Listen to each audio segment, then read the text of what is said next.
Namaskar. Today we are going to discuss about the issues of social churning which is taking place in our society.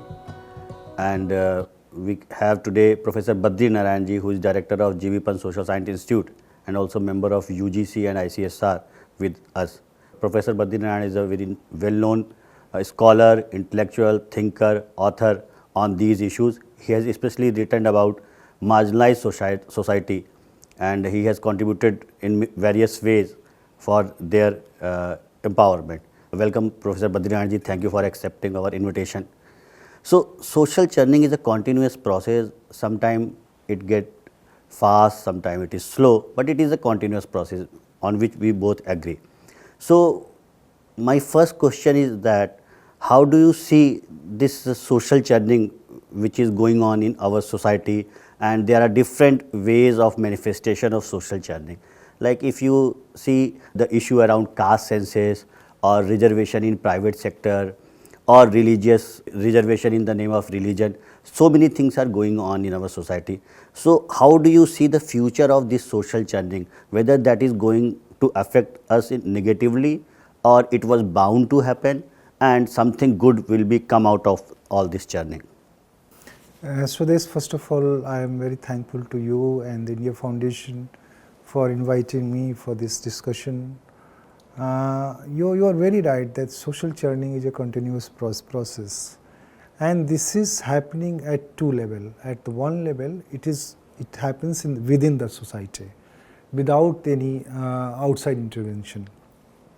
Within the society means the nature of society is itself the society of churning. No? Without churning, any society can't exist, can't continue, can't sustain, because fixity is an enemy of any society. Society needs a continuum of development, of change, of the what we call parivartan. No? But sometimes agencies from the outside intervene in the process and make it fasten. Suppose that a state, suppose that activist forces, they are part of the society, but they evolve within the society as an outside agency, and they facilitate process because they learn, they equip themselves with various kinds of knowledge skills, various kinds of thinking and ideas, and they try to intervene in the process of social churning, make it faster. If they are going to make it faster, in which direction? There may be positive direction, there may be negative direction.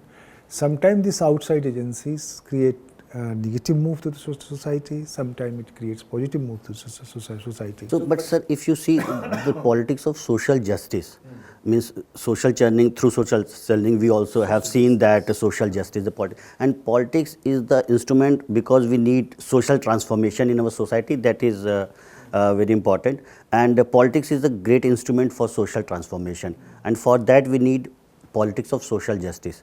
So since last 70 years, 75 years, we have seen different ways of manifestation of social justice politics. So how do you see the future of social justice politics and the kind of debate, discussion going on around the social justice? How do you see, how you perceive that?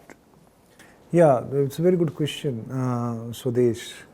In the society is itself create its own methods to distribute social justice.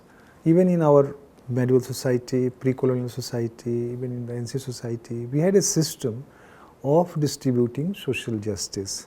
But it may be unequal. It may be there people may have complained, and complaint was not that time. Complaint when you become aware, you become developed, then you say, oh, that time we are not getting this, we wanted to get this, but we couldn't get this. So you raise question. So now we are turning as a modern society. So everything is redefined in a modern vocabulary, modern phrase, modern requirement with the influence by the modernity.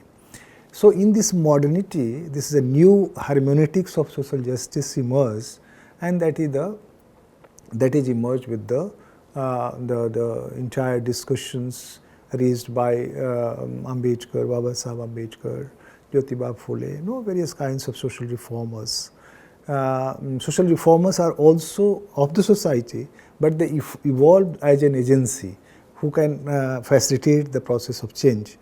So, politics of social justice came in India, and this politics of social justice came in two ways. One from this kind of agency, other from a state itself, because a state committed for their development, social development. So, British colonial discourses of social justice also sustained in that. So, we have a two kind of structure of social justice in India, which are part of maybe constitution. One is coming from British legacy of the arguments, other is by the social reformers like Baba Saheb Ambedkar and all. And this social justice politics evolved through a state, through various kinds of reservations, various kinds of democratic dissemination of the resources. What happened? So, the politics of social justice is the relevance of the society, it's needed for the society. But politics of social justice is not fixed, it changes continuously. Like politics of social justice at one time may benefit certain communities. When India became free, that time this all politics started. Politics in a positive way. How I am understanding this, that there are two ways to ensure social justice. As you have also rightly mentioned in your book, that making of Dalit Republic in North India, means about Swami Achyutanand and how the people from a marginalized community interacted with British families because they were working in those families. And social reforms also take place in our society with the help of many social reformers. That is one way. And other way of intervention is state. So, this is what Dr. Ambedkar and many others they persuaded, and this is what was ensured. So, my question here is that okay, this social justice is being ensured for a sizable number in last 70-75 years. So, now because you have done a marvelous work called Invisible Tales, so what about those who are at the margins of marginal society? How to ensure social justice for them? Means what is the way forward? Exactly, I am going to address your question. Actually, the British legacy which when I tell is also the ideas of social justice which is coming from the West. We have imbibed those ideas with our freedom, because freedom is in India. Freedom is a kind of hybrid things. It's not a fully Indian thing. It was influenced by various kinds of ideology. So, when this India became free and where constitution came and various kinds of acts came, protective discrimination, then there was a community already ready to take benefit of that. That community, why that community was ready? Because it has a number and it has evolved with the British colonial sahibs and British colonial class. They worked with them as subaltern class. And in that process, they got empowerment. So, they became ready to take benefit of all these reservations, protective discrimination, and they got benefit of that since 60-70 years. In that process, there are what we call a group has emerged. They are working as a capillary whole, and they are sucking the most of the benefits of the reservation for themselves. They are not distributing to their own community, as Baba Saheb Ambedkar was also critical about that. And he was very angry with the Dalit middle class that they are not paying back to their own brothers. So, like in Uttar Pradesh, if you see, we have 66 Dalit community. In Andhra Pradesh, you can see 55 Dalit community. In Maharashtra, more than 40 Dalit community. But if you ask to anyone, how many Dalit community you know in Uttar Pradesh? 434. In Telangana, Mala Madega, Mahar, Matang, Mang, or Chambar. No, you don't know much, because these community have not acquired visibility. To become visibility, you need education, you need political value, which comes through number, you need your community leaders, you know, your opinion maker community. This community lack those kind of things. So, they are far behind in taking the interest of the profit of the social justice. So, the social justice is an ethical domain. So, there is an ethical requirement of social justice that should reach to them, because they have not acquired capability to compete with the own brothers and take benefits. So, what you will do? You will leave them in backyard? No, state has a responsibility to distribute social justice to them, to take social justice to them. और उसके लिए what you can do, the kind of Supreme Court recent justice verdict is a very transformative justice verdict. So in my view, social justice opportunity may be distributed equally, but it's not possible that at one time you can distribute among all. So you have to do it phase wise. Suppose that few community become richer, become developed, become visible, but others are left out, you have to reach to them. After other 10, you have to reach to another 10, then another 10, because they have to acquire capacity to take. Even if you will take to the reservation opportunity to them, they are not able to take that because they have not educated class, they have not community who can aspire for that. So you have to prepare them to take benefit of this two-way process. Take social justice opportunity to them and prepare them to take benefit. So they are a vulnerable class and you have to be very protective towards them. It's a very sensitive process. But here, what we will do, the community which is a huge number, bigger number, they say no, leave it for us and we will do. They are getting all the benefits and not sensitive towards their own community, brothers to whom this opportunity may be distributed. But reservation is an instrument of social transformation, or most important instrument of social transformation, and there are arguments from the dominant marginalized communities that still, though they are getting benefits of reservation, but in offices, in academic institutions where they have entered, but still they feel some kind of untouchability. So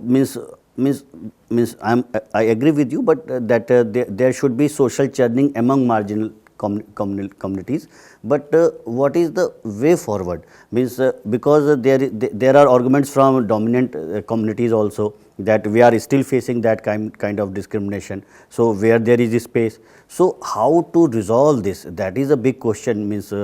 For the present day also and for the future issues also. We have seen that reservation in private sector or this SC creamy layer or increase reservation more than 50%. So these kind of issues are there. So I don't know whether the solution are possible today in this discussion also, but as a eminent scholars, if you can throw some light on this, that okay, we can proceed in this manner. See, the feeling of untouchability at various level, to resolve that, you need to change the society. You have to do lot of social reform activities in society. Secondly, you have to change others, those who have to give dignity to them. So you have to more work with others for giving them dignity. Secondly, Swadesh, this community who are feeling untouchability is still, even if they are IAS or they are IPS and feeling untouchable, so they will have to slowly be adopted this entire discourse of modernity, because modernity in that way create a kind of condition in which, because we are progressing on that line. But in that process, it's fine that we are worried about them. They should feel accommodated, not feeling exclusion. But they have to think about others also, and we have to also think about others also, the brothers of them who are behind. And problem is that they are not thinking about themselves, and we are also not thinking about themselves. We are just thinking those who are visible, because they are coming and knocking our door. Look, we are here. Mayawati is there. So here arises question means now, because as you started that the social justice through two levels, with the help of social reformers, which we have seen that India is a land of social reformers since the day of Buddha to Ambedkar and Gandhi and Hedgewar. Means we have seen these kind of social reformers in our society. So now the whole responsibility is on state only. So whether that is creating problem? Yes, that is creating, because we are expecting that everything state will do. State will give reservation, state will reduce untouchability, state will reduce atrocities. But state has its own limitation. State is not present everywhere. No, state is present through policies but not through police, not through legal. So in that domain, society is more important. And for changing the society, as Baba Sahib did by his own time, politics and also social politics. Social politics means the kind of social reform agencies, and also one way we have to evolve social service agencies like RSS is doing work, like various kinds of other organizations, those who are strengthening society to resolve this kind of thing. There is another way that you turn entire politics in social politics. As PM Modi suggested many times, that now this politics is not politics of a state only, this is politics for social politics. So you have to turn the politics in a social mode, means you have to link social issues with the politics. As Gandhi did, Gandhi always did national movement, a struggle for national movement with untouchability, reduction of untouchability, Vidwa Vibah, this and that, various bigger social questions he weaved with his politics. So now this is the time when we have to turn our politics through towards Delhi, the power of the throne of the power, to society where issues lies, and we have to link our politics through them. Like suppose that MP, any member of parliament who won the election, you should review what he has done at the social level in that society to change the society, whether he has organized any discourse, meeting, various kinds of social agencies. He has to emerge himself as a social agency more than the political agency. So there is so much expectation from the state, means we have seen, means whether it's caste or any other identity. Another identity is a religion. So we have seen in many non-BJP ruling states that reservation in the name of religion, this issue also came up, at least especially during the election time. And how do you see the future of this reservation in the name of religion, and whether how would that impact us? Since reservation, the basis of reservation as described in our constitution is inequality, suffering through the based on the untouchability, caste, historical deprivation. So in that frame, religion does not come, because in every religion you have an elite, you have a subaltern. So you can't give reservation to the entire religion. You can give the reservation to the subaltern or deprived of that religion, and that I think our constitution is doing, because in reservation pattern there are caste from different religion also, they get reservation. So I think reservation if you will distribute reservation through religion, through various kinds of other primordial identity than caste, it will dilute the purpose of the reservation. And reservation should be transitory, it should not be, it's not, always reservation will not continue. So you have to resolve the issue case to case. First of all, you have to resolve the deprivation caused by the caste and caste system, our inequality which is produced by the caste system. When it will resolve, then society will move towards equal society. Then there will be not need of any reservation. So religion-based reservation may be not a good idea, because it will dilute the mission of the reservation in India. So, sir, if you see that this minority-majority debate because of reservation for religious minorities, or there are different issues. So this minority politics, minority appeasement politics shaped up in last 30-40 years, and in response we have also seen that a majority group has also come up with sizable number. So how do you see the future of this majority-minority politics, whether in a secular modern state this kind of debate should happen as a social groups, or we have many other issues to deal with? See, today or tomorrow you have to become a secular society, and to become secular society you need to eradicate all these kind of categories of based on religion, majority religion, minority religion, majority public, minority public. That will make you a secular society. And to also become equal society, you have to abolish all various kinds of versuses, majority versus minority, this versus that. So you have, without resolving that, reducing that, you can't be equal. On the one hand, we are aspiring to become equal. On the other hand, we are creating various kinds of versuses, banam. So we have to come out from the various kinds of majority, minority versuses, and various kinds of even caste versuses, upper caste, lower caste. No, at the one time we have to come out from that. And as Baba Saheb Ambedkar also aspired for that, Buddha aspired for that. At one day you have to become the drop of the ocean. You have to come in the ocean, become ocean. You are drop, but you have to become ocean. So that's the aim of the society. That's the goal of the society.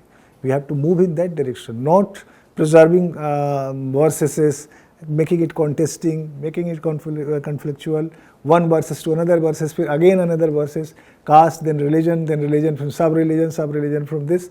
I think this will fragment society. Yes. So another identity where great social churning is taking place is women, because they also need some sort of transformation and empowerment, and we have seen that we have moved from women development to women empowerment to women led development, and the current government led by Prime Minister Modi has also done a lot from different section of females, whether it's a girl child, uneducated girl child living in village, or any marginalized section, women living in any slum, or working class women. So the government has done a lot, but still, and the current government has also ensured reservation for women in parliament. But how do you see that this women issue, the women of gender justice, will take shape in coming times? I think, see, all this is the age which PM Modi laid. That is the age of aspiration, but this is the age of also samahar. So, at the age of development, and this is the neoliberal age of development. In that phase, these various kinds of identity ideally should submerge in one. That's the aspiration. But identity never die. No, it will be with us. It will dilute. Again, it will come. Again, it will die. Again, it will come. So it's trajectory. No, ups and downs will take place. So women as a gender, as an identity, is a good way of the governance, Indian governance, that they have given share at the basis of women as a category, caste as a category. But and you know, in the future, the way PM Modi has tried to nurture the politics, women reservations and all, it will produce many women leaders at the grassroots level, provide them share in the power, and that will strengthen them. But that strengthening the women for what? For not making a society versus between male and female, women and non-women. It should be a samaj of the samahar, in that empowered women will live with the empowered male. Both have dignity, and so the way government is working is trying to recreate and women-led development and giving share to them, and that will certainly empower them. Now you can see in everywhere you can find women in any offices. Earlier, 10, 12 years ago, 20 years ago, you remember, there are very few women we used to see at the public spaces, in the offices. Now we can find everywhere women are there.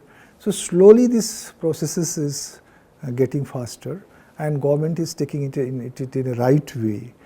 But the society has to think that it's not only the duty of a state to provide them share and dignity, also to the society.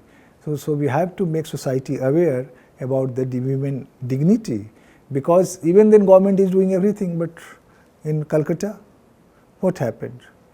It means society is not responding to the state, on the call of the state, which the state is giving. So we have to think about correcting our society.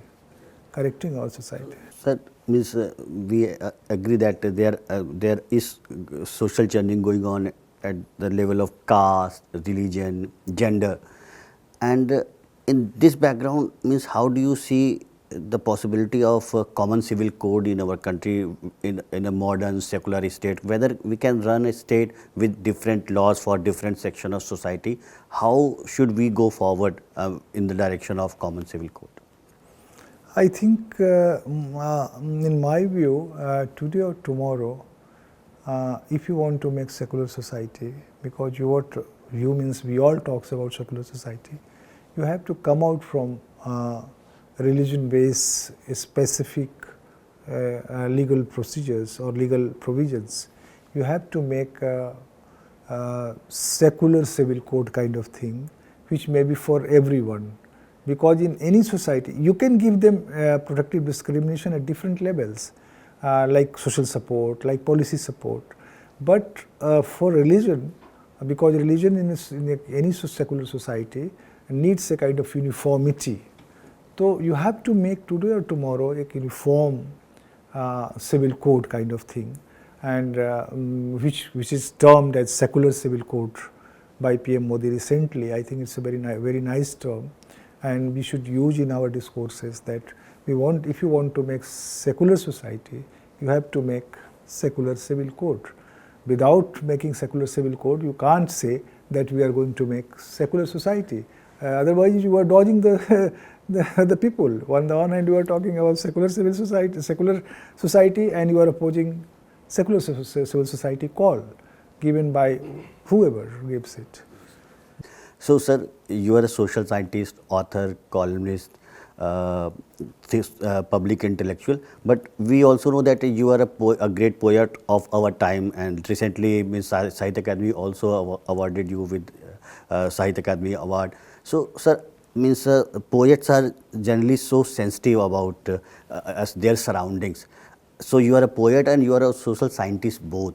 So, how do you perceive the social churning or the social problems of our time as a poet, and how and you translate that into your social scientist thing?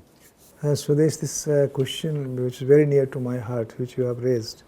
Actually, I used to say that if I would have not become a poet, it was not possible to become social scientist like this, the kind of social scientist I am, because I see society as a society as emotion, society as aspiration, society of desires. I was talking today with the students in a workshop that now we are talking about aspirational society. But before 10 years, this kind of term was not used in governance. Aspiration was not part of our discourse, in fact, because social science, which came from the positivism, always tried to stop us to think in the terms of aspiration, emotion, feelings and all. Now government is also started thinking in that direction, and these devices as social scientist I get from the poetry, because I used to write social science of emotion, social science of aspiration, social science of desires of the public, and because after all that is social science. The social science is not to understand only the structure of society, but the feelings of the society, emotion of the society, and that thing I got from the poetry. So poetry made me, to help me to become a different kind of social scientist. Yes. So, sir, as you rightly pointed out that the politics of aspiration or the social politics, biopolitics, so these kind of terms which you are coining, I must say that these are taking us to in the direction of solution, means for the social churning which is going on in our society, and that will definitely help us to understand social problems of our time, and why this social churning, whether their speed is fast or slow, whether that is going to affect us positively or negatively, that we will definitely try to understand through your writings, through your regular columns. Thank you very much, Badri Narayan sir, for joining us in this conversation. Thank you very much. Thank you, Suresh, for this conversation. Thank you so much. And thank you, India Foundation, for providing us this opportunity.